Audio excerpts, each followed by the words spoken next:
Saudara-saudari yang terkasih, pertanyaannya, menurut Anda, apakah mamon alias uang, duit, cuan itu bisa membeli kebahagiaan? Pertanyaan yang kedua adalah, apa alasannya?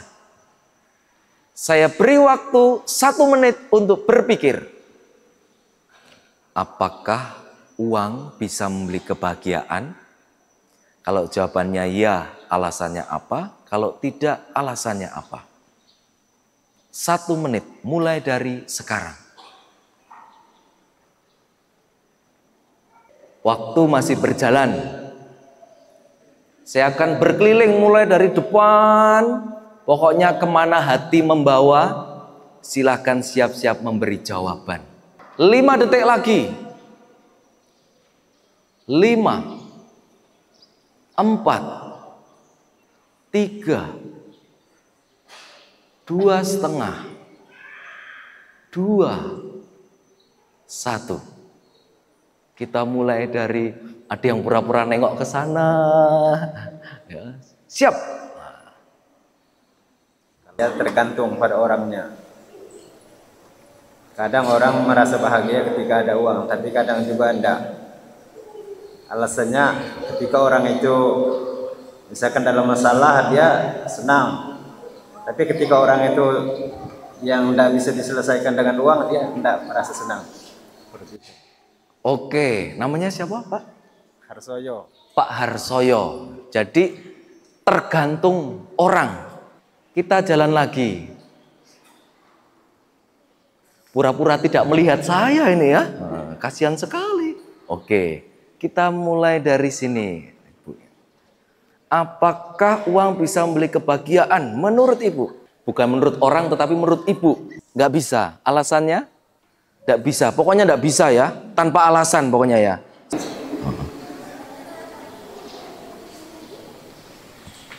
Uang itu tidak bisa membeli kebahagiaan. Karena kebahagiaan itu datang dari hati yang penuh syukur. Kalau tidak punya uang, Tetap bisa bersyukur, Romo.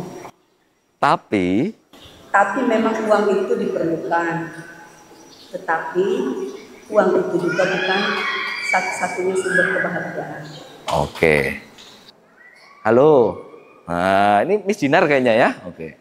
Karena kadang kebahagiaan itu bisa dibeli pakai uang, kadang nggak bisa. Sudah? Oke. Nah, ini tergantung. Kadangkala kebahagiaan bisa dibeli dengan uang. Setuju? Setuju juga. Nah, umat air upas mulai terpecah. Ya. Kita lanjut yang muda lagi. Nah, mic-nya ke kamu, mic-nya. Nah. Tergantung. Apa tergantungnya? Saya umat. Oke, mewakili. Ini ada perwakilan ya. Nah.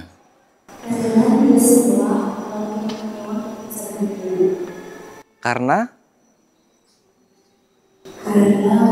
uang bisa membeli kebahagiaan enggak? Uang? Tidak juga. Karena alasannya?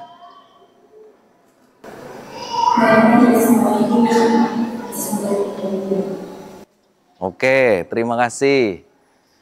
Ada lagi? Oke, yang paling belakang ini.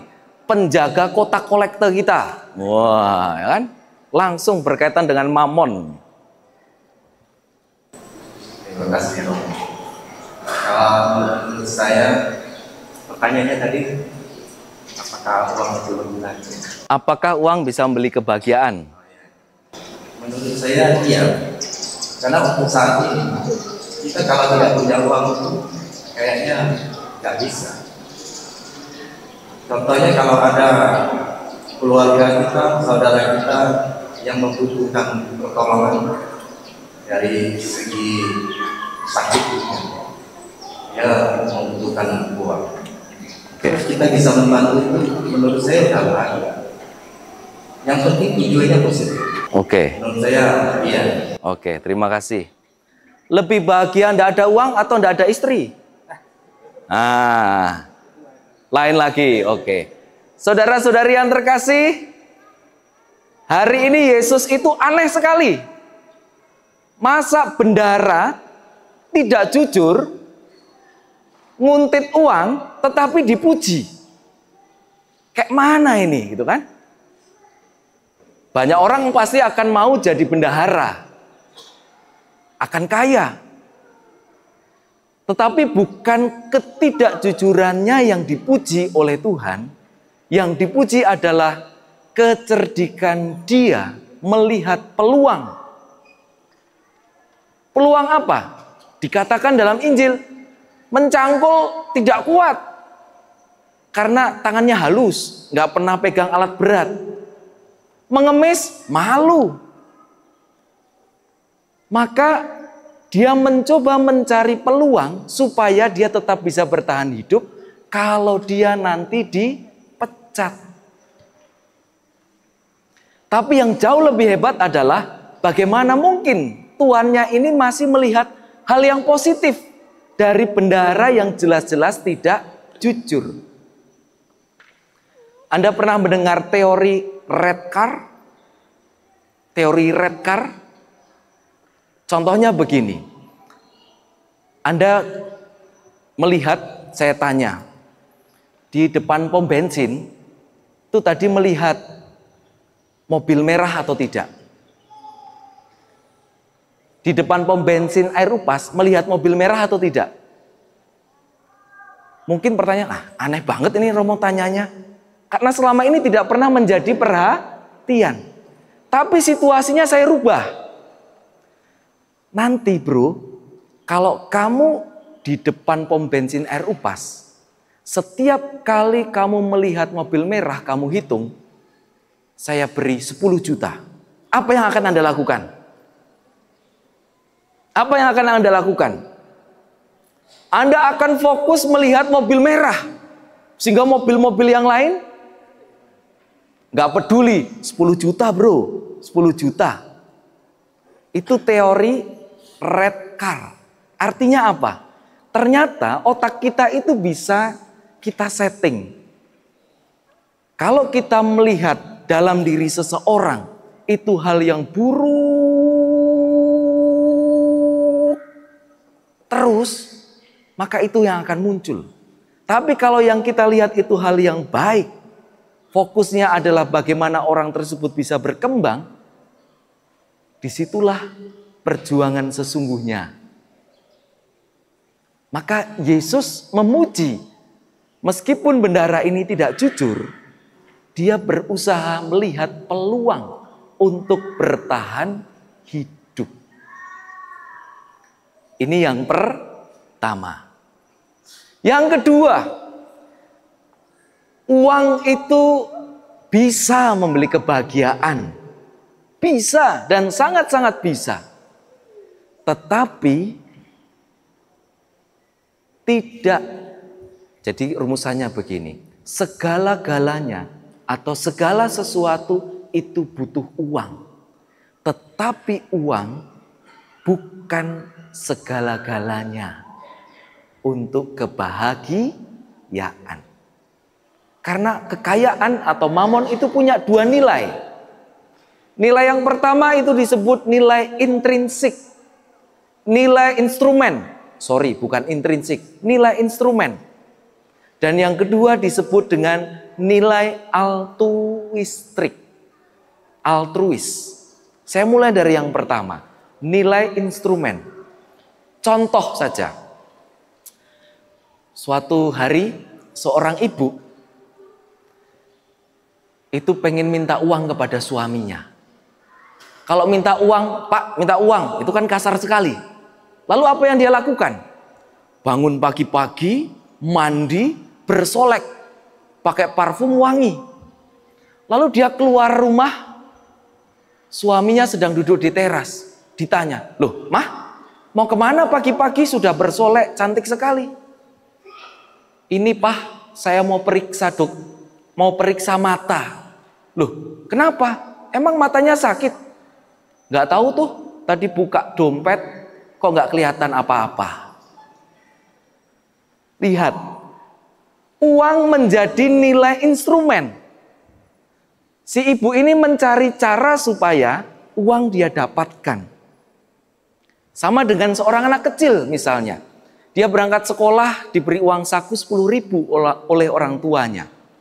Lalu kemudian dia pulang menangis.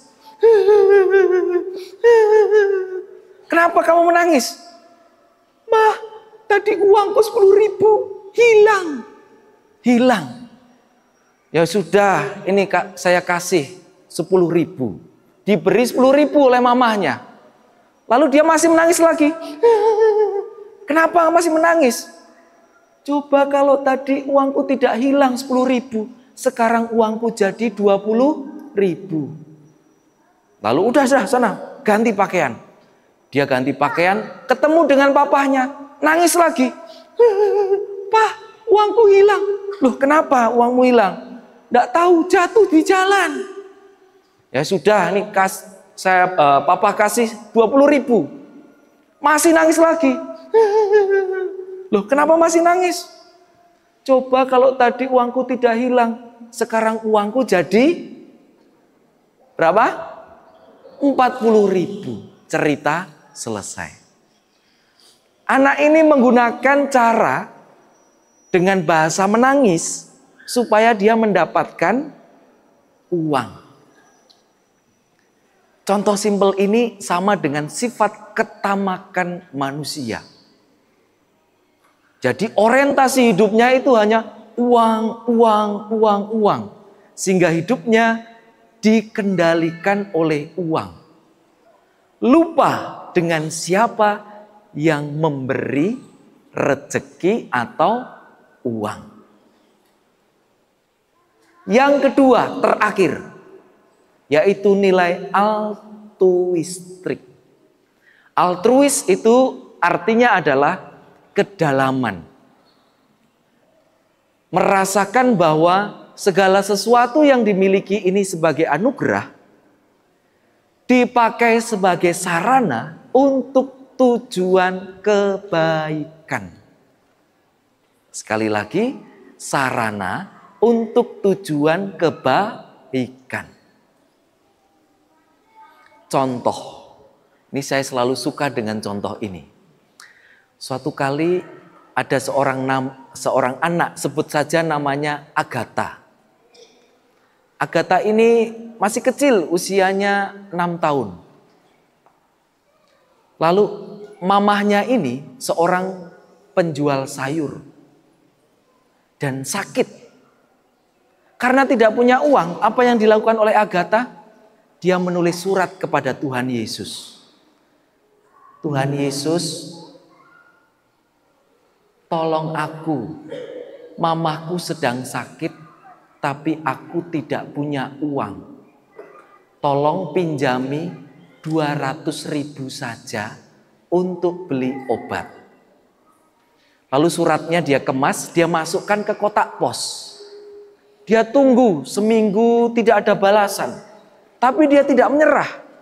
Dia tulis lagi, Tuhan Yesus, kok suratku nggak dibalas-balas? Tolong, mamahku semakin sakit. Terus menerus, singkat cerita, ada bapak-bapak tukang pos ini penasaran. Karena selalu melihat surat itu diberi tanda love. Karena penasarannya dia buka. Dan dia baca, hatinya tersentuh. Ternyata ada seorang anak yang ingin mengobati ibunya yang sedang sakit dan butuh uang. Lalu apa yang dilakukan oleh bapak kantor pos ini? Dia masukkan uang 200.000. Lalu dia pikir-pikir, kayaknya kurang ini. Dia tambah lagi 50.000. Jadi 250.000. Dia masukkan, dia kirim langsung ke anak ini. Dibuka oleh anak ini, si bapak tukang pos ini penasaran. Lalu dia buka 250.000. Kemudian dia bilang kepada bapak tukang kantor pos ini, sebentar ya, saya beli obat. Dia pergi ke apotek, lalu kembali. Lalu dia menulis surat. Tuhan Yesus, terima kasih. obatnya 80.000. Sisanya aku kembalikan kepadamu ya. Titip sama Pak Pos. Dia tutup, dia berikan kepada tukang pos. Tukang pos membaca, hatinya tersentuh luar biasa. Akhirnya dia tengok si ibu dari anak ini. Karena cintanya yang begitu besar, akhirnya mereka memutuskan untuk menjadi suami istri. Cerita selesai. Saudara-saudari, uang menjadi altruis. Karena apa? Ada sebuah pengorbanan, ada sebuah tujuan kebaikan. Tujuannya apa? Membuat mamahnya menjadi sembuh. Pertanyaan untuk kita semua. Apakah aku menggunakan uang lebih cenderung ke nilai instrumen atau nilai altruistik? Yang kedua, apakah aku bisa bersyukur meskipun dalam saat-saat berkekurangan? Ini kunci. Karena ketika kita bisa mensyukuri hidup bahkan dalam saat-saat kekurangan, berarti kita merasakan kita dikasihi Allah. Kita dikasihi Allah. Saudara-saudari, kita pejamkan mata kita sejenak. Kita resapkan sabda Tuhan. Apakah aku sungguh-sungguh mengasihi Yesus dengan perjuangan pekerjaanku? Apakah aku menggunakan titipan Tuhan, harta duniawi, untuk tujuan-tujuan kebaikan, atau hanya memenuhi ketamakan di dalam diri kita? Bersama-sama, telah kulihat kebaikanmu yang tak pernah habis di hidupku. Ku berjuang sampai akhirnya kau dapati aku tetap setia. Sanggup? Sanggup? Sanggup? Apa yang Anda sanggupi? Jangan-jangan disanggupi tapi nggak tahu apa yang disanggupi. Ayo, apa yang Anda sanggupi? Bersyukur. Bersyukur pada Tuhan. Masih tidak butuh cuan? Cari cuan sebanyak-banyaknya. Nah, itu harus sanggup tanpa kenal lelah.